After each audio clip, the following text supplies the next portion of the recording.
Hi, ജീവിത വിജയം സ്വപ്നം കാണുന്നവരാണോ നിങ്ങൾ? എങ്കിൽ ഞാനൊരു കാര്യം പറയട്ടെ. നിങ്ങളുടെ സ്വന്തമായ സ്വപ്നങ്ങൾ പിന്തുടരുക, ലോകത്തിൻ്റെ അഭിപ്രായങ്ങൾ മറികടക്കുക, വിജയം നിങ്ങളിലേക്ക്. ഈ ദിവസം നമ്മൾ ഡിസ്കസ് ചെയ്യുന്നത് ശിലകളെക്കുറിച്ചാണ്. പ്രീവിയസ് ചോദ്യങ്ങളൊക്കെ നോക്കിക്കഴിഞ്ഞാൽ തന്നെ നമുക്കറിയാം, ഒരുപാട് തവണ ചോദിച്ച ഒരു മേഖലയാണ്, അല്ലെങ്കിൽ ചോദിച്ചു കൊണ്ടിരിക്കുന്ന ഒരു മേഖലയാണ് ശിലകൾ. ആഗ്നേയ ശിലകൾക്ക് ഉദാഹരണം, കായാന്തരിത ശിലകൾക്ക് ഉദാഹരണം, ശിലകളുടെ മാതാവ് എന്നറിയപ്പെടുന്നത് ഏതാണ്, അല്ലെങ്കിൽ ഏതെങ്കിലും ഒരു ശില എടുത്തു തന്നിട്ട് ഇത് ഏത് തരം ശിലയാണ് എന്നൊക്കെ ചോദിക്കുന്നത്. അതുകൊണ്ട് തന്നെ വളരെ ശ്രദ്ധയോടുകൂടെ ഈ വീഡിയോ കാണുമ്പോൾ തന്നെ, ഈ ക്ലാസ് കാണുമ്പോൾ തന്നെ പഠിച്ചു പോവുക. Okay, all the best. ശിലകളെക്കുറിച്ചുള്ള പഠനമാണ് പെട്രോളജി. ശിലകളെക്കുറിച്ചുള്ള പഠനം ഏതാണ്? പെട്രോളജിയാണ്. നമ്മൾ ശിലകളിൽ നിന്നൊക്കെ പൊട്ടിച്ചല്ലേ പെട്രോൾ എടുക്കുന്നത്, അതുകൊണ്ട് ഓർത്താൽ മതി. ശിലകളൊക്കെ പൊടിച്ച് പൊടിച്ച് മണ്ണുണ്ടാക്കും, അങ്ങനെയല്ല, പൊട്ടിച്ച് താഴേക്ക് പോയി പെട്രോൾ എടുക്കും. ഓക്കെ, പെട്രോളജി, ശിലകളെക്കുറിച്ചുള്ള പഠനമാണ് പെട്രോളജി. ശിലകൾ പ്രധാനമായും 3 തരമുണ്ട് അല്ലേ? ആഗ്നേയശില, അവസാദശില, കായാന്തരിത ശില. ആഗ്നേയശില അഥവാ ഇഗ്നിയസ് റോക്ക്, അവസാദശില അഥവാ സെഡിമെന്ററി റോക്ക്, കായാന്തരിത ശില അഥവാ മെറ്റാമോർഫിക് റോക്സ്. ഞാൻ ഇംഗ്ലീഷ് പദം കൂടെ അവിടെ കൊടുത്തേക്കുന്നത് പല കുഞ്ഞുങ്ങൾക്കും ഇന്ന് ഒരു പക്ഷേ ആഗ്നേയശില, അവസാദശില, കായാന്തരിത ശില എന്നൊക്കെ പറഞ്ഞു കഴിഞ്ഞാൽ അറിയണമെന്നില്ല. ഇംഗ്ലീഷ് മീഡിയം സ്റ്റുഡൻസ് കാണും ഉറപ്പായിട്ടും. സോ അതാണ് ഇത് എഴുതിയത്. എങ്കിലും ഈ ആഗ്നേയം, അവസാദം, കായാന്തരം എന്ന പേരുകൾ കൃത്യമായിട്ട് ഓർത്തിരിക്കണം. കാരണം എന്താണ്, പ്രിലിംസ് ഒക്കെ വരുമ്പോഴേക്കും നമുക്ക് ഇംഗ്ലീഷിൽ ക്വസ്റ്റ്യൻ അവൈലബിൾ അല്ല, മലയാളത്തിൽ മാത്രമേ ക്വസ്റ്റ്യൻ കിട്ടത്തുള്ളൂ. സോ ഓർത്തിരിക്കുക, 10th പ്രിലിംസ് വേണ്ടി പ്രിപ്പയർ ചെയ്യുന്നവർ. ആഗ്നേയശില അഥവാ ഇഗ്നിയസ് റോക്ക്. ശിലകളുടെ മാതാവ് എന്നറിയപ്പെടുന്നത്, അടിസ്ഥാന ശില എന്നൊക്കെ അറിയപ്പെടുന്നത് ആഗ്നേയശിലയാണ്. ശിലകളുടെ മാതാവ്, അടിസ്ഥാന ശില എന്ന് പറഞ്ഞാൽ എന്തുവാ? എല്ലാ ശിലകളും, മറ്റ് 2 ശിലകൾ, അവസാദ ശിലകളാകട്ടെ കായാന്തരിത ശിലകളാകട്ടെ, രൂപം കൊള്ളുന്നത് ആഗ്നേയശിലയിൽ നിന്നാണ്. ഏറ്റവും ബേസ് ആയിട്ട് നിൽക്കുന്നത് ആഗ്നേയശിലയാണ്. ആഗ്നേയശില. ഓക്കെ, അപ്പൊ എന്താണ്? ഇഗ്നിയസ് റോക്ക് അഥവാ ആഗ്നേയശിലയാണ് ശിലകളുടെ മാതാവ് എന്നറിയപ്പെടുന്നത്, അടിസ്ഥാന ശില എന്നറിയപ്പെടുന്നത്. ലോകത്ത് ഏറ്റവും കൂടുതൽ കാണപ്പെടുന്നത് ആഗ്നേയശിലയാണ്. ലോകത്ത് നമുക്കറിയാം. കാരണം എന്താണ്? പുതിയതൊക്കെ രൂപപ്പെടുന്നത് ആഗ്നേയശിലയിൽ നിന്നാണ്. അതുകൊണ്ട് ഒത്തിരി ഉള്ളത് കൊണ്ടല്ലേ അത് രൂപം പ്രാപിച്ച് വേറെയിലോട്ടൊക്കെ പോകുന്നത്. ഏറ്റവും കൂടുതൽ ഉള്ളത് ആഗ്നേയശില. പിന്നെ ആഗ്നേയശിലയ്ക്ക് ഒരു പ്രത്യേകത എന്താണെന്ന് ചോദിച്ചു കഴിഞ്ഞാൽ ഫോസിലുകൾ കാണപ്പെടുന്നില്ല. ആഗ്നേയശിലയുമായി ബന്ധപ്പെട്ട് ശരിയായ പ്രസ്താവനകൾ ഏതൊക്കെയും തിരഞ്ഞെടുക്കുക, തെറ്റായവ തിരഞ്ഞെടുക്കുക എന്നൊക്കെ പറയുമ്പോൾ ആഗ്നേയശിലയിൽ എന്തില്ല? ഫോസിലുകൾ ഇല്ലാത്ത ശിലയാണ് ആഗ്നേയശില. പ്രാഥമിക ശിലയിൽ ആദ്യമേയുള്ള ശില അല്ലെങ്കിൽ അടിസ്ഥാന ശിലയാണ് ശിലകളുടെ മാതാവ്. ലോകത്ത് ഏറ്റവും കൂടുതൽ കാണപ്പെടുന്നത് ആഗ്നേയശിലയാണ്. ഫോസിലുകളില്ല, പക്ഷെ എന്ത് കാണപ്പെടും? ലോഹ അയിരുകൾ കാണപ്പെടുന്നു. ആഗ്നേയശിലയിൽ ലോഹ അയിരുകൾ കാണപ്പെടും, ഫോസിലുകൾ കാണപ്പെടുന്നില്ല. ഫോസിലുകൾ ഇല്ലാത്ത ശിലയാണ് ആഗ്നേയശില, എന്നാൽ ലോഹ അയിരുകൾ കാണപ്പെടുന്നത് ആഗ്നേയശിലയിലാണ്. ശിലകളുടെ മാതാവ്, അടിസ്ഥാന ശില, ലോകത്ത് ഏറ്റവും കൂടുതൽ കാണപ്പെടുന്നത്, ഫോസിലുകൾ ഇല്ലാത്തത്, ലോഹ അയിരുകൾ കാണപ്പെടുന്നതൊക്കെ ചോദിച്ചാൽ ആഗ്നേയശില അഥവാ ഇഗ്നിയസ് റോക്ക് ആണ്. ഓക്കെ അല്ലേ? ഇഗ്നിയസ് റോക്ക് അഥവാ ആഗ്നേയശിലയ്ക്ക് എക്സാമ്പിൾസ് ബസാൾട്ട്. കഴിഞ്ഞ 10th പ്രിലിംസിനും ചോദിച്ച ചോദ്യമായിരുന്നു അല്ലേ ഇത്? Basalt, granite, dolomite, sills, batholiths, laccoliths, dykes എന്നിവയെല്ലാം ആഗ്നേയശിലകൾക്ക് ഉദാഹരണങ്ങളാണ്. ഇതൊക്കെയാണ് ബസാൾട്ട്, ഗ്രാനൈറ്റ്, ഡോളമൈറ്റ്. മെയിൻ സ്ട്രീമിൽ മിക്കവാറും തരുന്ന ഓപ്ഷൻസ് ഒക്കെ ഒന്നുകിൽ ബസാൾട്ടോ ഗ്രാനൈറ്റോ ഒക്കെ ആയിരിക്കും. ചോദ്യം ഒന്നുകൂടെ ഒന്ന് കട്ടിയാക്കാനായിട്ട് ചോദ്യകർത്താവിന് തോന്നിക്കഴിഞ്ഞാലോ സിൽസ്, ബത്തോലിക്സ്, ലാക്കോലിറ്റ്സ്, ഡൈക്സ് എന്നീ ഓപ്ഷൻസ് ഒക്കെ വരുവേ. അപ്പൊ നോക്കുക, basalt, granite, dolomite, sills, batholiths, laccoliths, dykes ഒക്കെ വരുന്നത് എവിടാന്ന് ചോദിച്ചു കഴിഞ്ഞാൽ ആഗ്നേയശിലയിലാണ്. ഒരു അല്ലേ? ബത്തോലിറ്റ്സ്, ലാക്കോലിറ്റ്സ്, ഡൈക്സ്, സിൽസ് ഒക്കെ വരുന്നത് ആഗ്നേയം ഇഗ്നിയസിലാണ്. ഇഗ്നിയസ് അല്ലേ? ഇഗ്നിയസ് എന്നല്ലേ പറയുന്നത്? Igneous, sills, batholiths, laccoliths, dykes. അത് വെച്ചൊന്ന് വേണമെങ്കിൽ പിടിക്കുക കേട്ടോ. അപ്പൊ എന്താണ് ആഗ്നേയശില? ഒക്കെ ബസാൾട്ടും ഗ്രാനൈറ്റും ഡോളമൈറ്റും ഒക്കെ പെട്ടെന്ന് നമുക്ക് ഓർമ്മ വരുന്ന കാര്യങ്ങളാണ്. Basalt, granite, dolomite, sills, batholiths, laccoliths, dykes ഇവയെല്ലാം ഇഗ്നിയസ് ആണ്. Igneous, sills, batholiths, laccoliths, dykes. നല്ല രസമില്ലേ പറയാൻ തന്നെ? നല്ല പ്രാസം ഒപ്പിച്ച് വരുന്ന വാക്കുകളാണ്. ഓക്കെ, ആഗ്നേയശിലയ്ക്ക് സ്വന്തമായുള്ളത്. ബസാൾട്ട് ശിലയ്ക്ക് അപക്ഷയം സംഭവിച്ചാണ് റിഗർ മണ്ണ് രൂപപ്പെടുന്നത്. പ്രീവിയസ് ചോദ്യമാണ്. ബസാൾട്ട് ശിലയ്ക്ക് അപക്ഷയം അപക്ഷയം സംഭവിച്ചാണ് എന്ത് ഉണ്ടാകുന്നത്? റിഗർ മണ്ണ് ഉണ്ടാകുന്നത്. ബസാൾട്ട് ശിലയ്ക്ക് അപക്ഷയം സംഭവിച്ചുണ്ടാകുന്നതാണ് റിഗർ മണ്ണ് എന്ന് പറയുന്നത്. ഓക്കെ, നോക്കിയുടെ കറുത്ത പരുത്തി മണ്ണ് അഥവാ റിഗർ മണ്ണ് അല്ലെ, അതാണ് കറുത്ത പരുത്തി മണ്ണ്. ഓക്കെ, അപ്പോൾ ശിലകളെ കുറിച്ചുള്ള പഠനം പെട്രോളജിയാണ്. ശിലകൾ പ്രധാനമായും 3ആയിട്ട് ക്ലാസിഫൈ ചെയ്തിട്ടുണ്ട്. ആഗ്നേയശില, അവസാദശില, കായാന്തരിത ശില. ആഗ്നേയശില അഥവാ ഇഗ്നിയസ് റോക്ക് ശിലകളുടെ മാതാവ് എന്നറിയപ്പെടുന്നു. അടിസ്ഥാന ശില, ഫോസിലുകൾ കാണപ്പെടുന്നില്ല, ലോഹായിരുകൾ കാണപ്പെടുന്നു. ലോകത്തെ ഏറ്റവും കൂടുതൽ കാണപ്പെടുന്നത് ഏതാണെന്ന് ചോദിച്ചാൽ ആഗ്നേയശിലയാണ്. Examples basalt, granite, dolomite, sills, batholiths, laccoliths, dykes എന്നിവ ഇഗ്നിയസ് റോക്സിന് എക്സാമ്പിൾസ് ആണ്.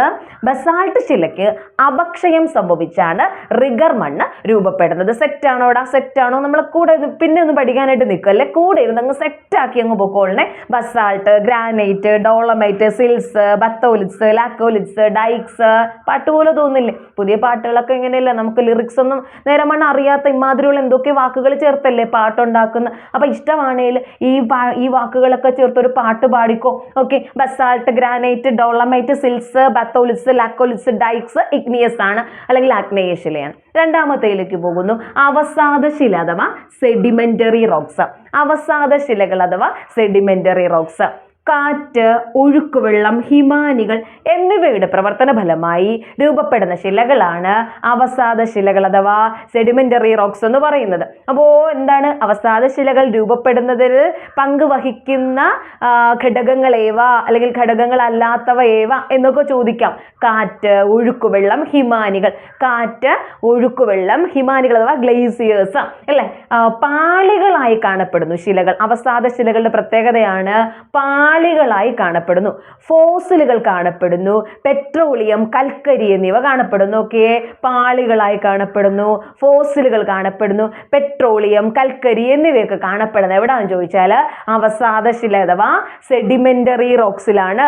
അവസാദ ശിലകൾ അഥവാ സെഡിമെന്ററി റോക്സ് ആണ് പാളികളായി കാണപ്പെടുന്നത്. ഫോസിലുകൾ കാണപ്പെടുന്നു, പെട്രോളിയം, കൽക്കരി എന്നിവയൊക്കെ കാണപ്പെടുന്നത് എവിടാന്ന് ചോദിച്ചു കഴിഞ്ഞാൽ അവസാദ ശില അഥവാ സെഡിമെന്ററി റോക്സ് ആണ്. അപ്പൊ കാറ്റ്, ഒഴുക്കുവെള്ളം, ഹിമാനികൾ എന്നിവയുടെ പ്രവർത്തന ഫലമായി രൂപപ്പെടുന്ന ആഗ്നേയ ശിലയിൽ നിന്ന് കാറ്റ്, ഒഴുക്കുവെള്ളം, ഹിമാനികൾ എന്നിവയുടെ പ്രവർത്തന ഫലമായി രൂപപ്പെടുന്നതാണ് അവസാദ ശിലകൾ അഥവാ സെഡിമെന്ററി റോക്സ്. പാളികളായി കാണപ്പെടുന്നു, ഫോസിലുകൾ കാണപ്പെടുന്നു, പെട്രോളിയം, കൽക്കരി എന്നിവ കാണപ്പെടുന്നു. നോക്കിയേ, എക്സാമ്പിൾസ് ഷെയിൽ, കളിമണ്ണ്, മണൽക്കല്ല്, ചോക്ക്, ചുണ്ണാമ്പുകല്ല്, ജിപ്സം, ലോയിസ്, കല്ലുപ്പ്. കേട്ടിട്ട് ചെറിയ നമുക്ക് ചെറുതൊക്കെ അറിയാം. കളിമണ്ണ് നമുക്കറിയാം, മണൽക്കല്ല്, മണല്, കല്ല്, ചോക്ക്, ചുണ്ണാമ്പ്, കല്ല്, ജിപ്സം, ലോയിസ്, കല്ലുപ്പ്. അങ്ങനെ സിമ്പിൾ ചെറിയ കാര്യങ്ങളൊക്കെ വരുന്നത് അവസാദ ശിലകൾ അഥവാ സെഡിമെന്ററി റോക്സിലാണ്. അവസാദ ശിലകൾ അഥവാ സെഡിമെന്ററി റോക്സിലാണ്. ഓക്കെ, അപ്പൊ എന്താണ് അവസാദ ശില അഥവാ സെഡിമെന്ററി റോക്ക്?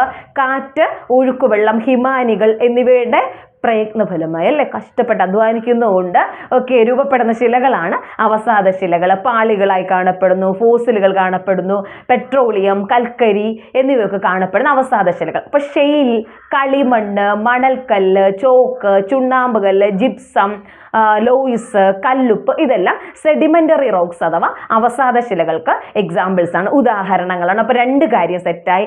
ആഗ്നേയശില എന്തെന്ന് മനസ്സിലായി, അവസാദ ശില മനസ്സിലായി. ആഗ്നേയശിലകൾക്ക് എക്സാമ്പിൾസ് എന്തൊക്കെയായിരുന്നടാ? Basalt, granite, dolomite, sills, batholiths, laccoliths, dykes. നല്ല രസമുണ്ട് കേൾക്കാനും പറയാനും ഒക്കെ, പഠിക്കാനും രസമാണ്. ഓക്കെ, ഷെയിൽ, കളിമണ്ണ്, മണൽക്കല്ല്, ചോക്ക്, ചുണ്ണാമ്പുകല്ല്, ജിപ്സം, ലോയിസ്, കല്ലുപ്പ് ഇതൊക്കെ എന്തിന് എക്സാമ്പിൾസ് ആണ്? അവസാദ ശിലകൾക്ക് അഥവാ സെഡിമെന്ററി റോക്സിന് എക്സാമ്പിൾ ആണ്. പ്രാഥമിക ശില ഏതാ അല്ലെങ്കിൽ ശിലകളുടെ മാതാവ്, അടിസ്ഥാന ശില എന്നൊക്കെ അറിയപ്പെടുന്നത് ആഗ്നേയശിലയാണ്. ശിലകളെ കുറിച്ചുള്ള പഠനം എന്താണ്? പെട്രോളജിയാണ്. ശിലകളെ കുറിച്ചുള്ള പഠനം എന്താണ്? പെട്രോളജിയാണ്. Okay, yes. അപ്പോൾ അടുത്ത് പോകുന്നു നമ്മൾ കായാന്തരിത ശില. കായാന്തരിത ശില അഥവാ മെറ്റാമോർഫിക് റോക്സ്. കായാന്തരിത ശില അഥവാ മെറ്റാമോർഫിക് റോക്സ് കൂട്ടത്തിൽ ഇച്ചിരി മെറ്റാമോർഫിക് കുറച്ച് പാടാണോ പഠിക്കാൻ? ഇല്ല, എളുപ്പമാണ്, നമുക്ക് എല്ലാം എളുപ്പമാണ്. ഓക്കെ, ഉയർന്ന താപം, മർദ്ദം എന്നിവ മുഖേന രൂപപ്പെടുന്ന കല്ലുകളാണ് കായാന്തരിത ശില അഥവാ മെറ്റാമോർഫിക് റോക്സ്. ഉയർന്ന താപം, മർദ്ദം. കണ്ടോ, ഇവിടെ കാറ്റ്, ഒഴുക്കുവെള്ളം, ഹിമാനികൾ. ഇവിടെ നോർമലി ഉള്ളത് ആദ്യമേ ഉള്ളവനാ ആഗ്നേയ ശില എന്ന് പറയുന്നത്. ഓക്കെ, അപ്പോൾ കാറ്റ്, ഒഴുക്കുവെള്ളം, ഹിമാനികൾ രൂപപ്പെടുന്നത് അവസാദ ശില അഥവാ സെഡിമെന്ററി റോക്സ് ആണ്. എന്നാൽ കായാന്തരിത ശിലയ്ക്ക് കായാന്തരിത ശിലകൾക്ക് ഉദാഹരണം അഥവാ മെറ്റമോർഫിക് ശിലകൾ എങ്ങനെ രൂപപ്പെടുന്നു? ഉയർന്ന താപം മർദ്ദം എന്നിവയാണ് കായാന്തരിത ശിലകൾ രൂപപ്പെടുന്നതിന് കാരണമായി വരുന്നത്. എക്സാമ്പിൾസ് ഏതൊക്കെയും ചോദിച്ചാൽ marble, slate, gneiss, schist, quartzite, വജ്രം, രത്നം എന്നിവയൊക്കെ കായാന്തരിത ശിലകൾക്ക് അഥവാ മെറ്റമോർഫിക് റോക്സിന് എക്സാമ്പിൾസ് ആണ്. അപ്പോൾ എന്താണ്? Marble, slate, gneiss, schist, quartzite, അതുപോലെ തന്നെ വജ്രം, രത്നങ്ങൾ, മരതകം ഇതൊക്കെ എന്തിന് എക്സാമ്പിൾസ് ആണ്? മരതകമൊക്കെ കായാന്തരിത ശിലകൾ അഥവാ മെറ്റാമോർഫിക് റോക്സിന് എക്സാമ്പിൾസ് ആണ്. കേരളത്തിൽ ഏറ്റവും കൂടുതൽ കാണപ്പെടുന്നത് കായാന്തരിത ശിലയാണ്. കേരളത്തിന്റെ പ്രധാനപ്പെട്ട വിഭവമല്ലേ സാമ്പാർ അല്ലേ? പിന്നെ സാമ്പാർ രസമൊക്കെ നിറയെ കായൊക്കെ ഇട്ടില്ലയോ നമ്മൾ ഉണ്ടാക്കുന്നത്. അപ്പോൾ സാമ്പാറില്ലാത്ത മലയാളി, രസമില്ലാത്ത മലയാളി, അത് ആലോചിക്കാൻ തന്നെ നമുക്ക് ബുദ്ധിമുട്ടാണ്. സോ കേരളത്തിൽ ഏറ്റവും കൂടുതൽ കേരളത്തിൽ ഏറ്റവും കൂടുതലുള്ളത് കായാന്തരിത ശിലയാണെന്ന് ഓർക്കാം കേട്ടോ. ഓക്കെ, അപ്പോൾ എന്താണ് കായാന്തരിത ശില അഥവാ മെറ്റാമോർഫിക് റോക്സ്? ഉയർന്ന താപം, ഉയർന്ന മർദ്ദം എന്നിവ മൂലം ഉണ്ടാകുന്ന ശിലകളാണ് കായാന്തരിത ശിലകൾ എന്ന് പറയുന്നത്. Marble, slate, gneiss, schist, quartzite, മരതകം, വജ്രം, രത്നം. നമുക്ക് സ്വാഭാവികമായിട്ട് ഈ മരതകം, വജ്രം, രത്നത്തോടൊക്കെ നമുക്കൊരു ഇഷ്ടമുണ്ട്, മലയാളിക്ക് പ്രത്യേകിച്ച് ഇഷ്ടമുണ്ട്. അപ്പോൾ എന്താണ്? കേരളമായിട്ടൊന്ന് ജസ്റ്റ് ഒന്ന് കണക്ട് ചെയ്ത് വെക്കാൻ പറഞ്ഞത് കേട്ടോ. കേരളത്തിൽ ഏറ്റവും കൂടുതൽ കാണപ്പെടുന്ന കായാന്തരിത ശിലയാണ് marble, slate, gneiss, schist, quartzite, marble, slate, gneiss, schist, quartzite, മരതകം, വജ്രം, രത്നം ഇവയൊക്കെ കായാന്തരിത ശിലകൾ അഥവാ മെറ്റാമോർഫിക് റോക്സിന് എക്സാമ്പിൾസ് ആണ്. ഒരു തവണ കൂടെ ഞാൻ പറയുന്നു. ശിലകളെ കുറിച്ചുള്ള പഠനമാണ് പെട്രോളജി. ശിലകളെ കുറിച്ചുള്ള പഠനം എന്താണ് കുഞ്ഞുങ്ങളെ? പെട്രോളജിയാണ്. മണ്ണിനെ കുറിച്ചുള്ള പഠനം എന്താ? പെഡോളജിയാണ്. മണ്ണിനെ കുറിച്ചുള്ള പഠനം പെഡോളജിയാണ്. എന്നാൽ ശിലകളെ കുറിച്ചുള്ള പഠനം എന്താണെന്ന് പറഞ്ഞു? ശിലകളെ കുറിച്ചുള്ള പഠനം പെട്രോളജിയാണ്. തടാകങ്ങളെ കുറിച്ചുള്ള പഠനം ലിംനോളജിയാണ്. മുട്ടയെ കുറിച്ചുള്ള പഠനം ഉവോളജിയാണ് അല്ലെ? നദികളെ കുറിച്ചുള്ള പഠനം പോട്ടമോളജിയാണ്. മിന്നലിനെ കുറിച്ചുള്ള പഠനം എന്താ? ഫുൾമിനോളജിയാണ്. തണ്ടർബോൾട്ടിനെ കുറിച്ചുള്ള പഠനം എന്തുവാ? ഇടിവെട്ട് ഇല്ലയോ? അതിനെ കുറിച്ചുള്ള പഠനം എന്തുവാ? തണ്ടർബോൾട്ട്. അത് ബ്രോണ്ടോളജിയാണ്. മൂക്കിനെ കുറിച്ചുള്ള പഠനം എന്തുവാ? റൈനോളജിയാണ്. മൂക്കിനെ കുറിച്ചുള്ള പഠനം റൈനോളജിയാണ്. ഓക്കെ, റിനോസറസ് ഒറ്റക്കൊമ്പൻ കാണ്ടാമൃഗം കാണപ്പെടുന്ന എവിടെയാ? അസ്സാമിലെ കാസിരംഗയിലാണ് അല്ലെ? അസ്സാമിലെ കാസിരംഗ. ഓക്കെ, നമ്മൾ ഇങ്ങോട്ടേക്ക് വരുന്നു. ശിലകൾ 3 തരം. ശിലകൾ എത്ര തരവടാ? 3 തരം. ആഗ്നേയശില, ഇഗ്നിയസ് റോക്ക്, അവസാദശില സെഡിമെന്ററി റോക്ക്, കായാന്തരിത ശില, മെറ്റാമോർഫിക് റോക്സ്. ആഗ്നേയശില ശിലകളുടെ മാതാവ് എന്നറിയപ്പെടുന്നു. അടിസ്ഥാന ശില, ലോകത്ത് ഏറ്റവും കൂടുതൽ കാണപ്പെടുന്നത്. ഫോസിലുകൾ ഇല്ല, ലോഹ അയിരുകൾ കാണപ്പെടുന്നു. ആഗ്നേയശില. ഓക്കെ, അതുപോലെ തന്നെ എക്സാമ്പിൾസ് എന്തൊക്കെയാണ്? Examples basalt, granite, dolomite, sills, batholiths, laccoliths, dykes ഒക്കെ ആഗ്നേയശിലകൾക്ക് എക്സാമ്പിൾസ് ആണ്. ഓക്കെ, ബസാൾട്ട് ശിലയ്ക്ക് അപക്ഷയം സംഭവിച്ചാണ് റിഗർ മണ്ണ് രൂപപ്പെട്ടിരിക്കുന്നത്. ഓക്കെ അല്ലേ? അവസാദശില സെഡിമെന്ററി റോക്ക്, കാറ്റ്, ഒഴുക്കുവെള്ളം, ഹിമാനികൾ എന്നിവയുടെ പ്രവർത്തന ഫലമായി രൂപപ്പെട്ടിരിക്കുന്നു. പാളികളായി കാണപ്പെടുന്നു. ഫോസിലുകൾ കാണപ്പെടുന്നു. പെട്രോളിയം, കൽക്കരി ഒക്കെ കാണപ്പെടുന്നത് അവസാദശിലയിലാണ്. ഓക്കെ, ഷെയിൽ, കളിമണ്ണ്, മണൽക്കല്ല്, ചോക്ക്, ചുണ്ണാമ്പ് കല്ല്, ജിപ്സം, ലോയ്സ്, കല്ലുപ്പ് എല്ലാം അവസാദ ശിലകൾക്ക് ഉദാഹരണങ്ങളാണ്. കായാന്തരിത ശില അഥവാ മെറ്റാമോർഫിക് റോക്സ് ഉയർന്ന താപം, മർദ്ദം എന്നിവയുടെ പ്രവർത്തന മുഖാന്തരം ഉണ്ടാകുന്നു. Marble, slate, gneiss, schist, quartzite, മരതകം, വജ്രം, രത്നം എന്നിവയൊക്കെ കായാന്തരിത ശിലകൾക്ക് ഉദാഹരണങ്ങളാണ്. കേരളത്തിൽ ഏറ്റവും കൂടുതൽ കാണപ്പെടുന്നത് കായാന്തരിത ശിലയാണ്. ഓക്കെ, അപ്പോൾ ഈ ടോപ്പിക്ക് നിങ്ങൾക്ക് മനസ്സിലായെന്ന് വിശ്വസിക്കുന്നു. പുതിയ ടോപ്പിക്കുമായി വീണ്ടും നമ്മൾ കാണും. അതിനു മുമ്പ് ഒരു കാര്യം കൂടെ, സബ്സ്ക്രൈബ് ചെയ്യൂ, ലൈക്ക് ചെയ്യൂ, കമൻറ്റ് ചെയ്യൂ. Thank you.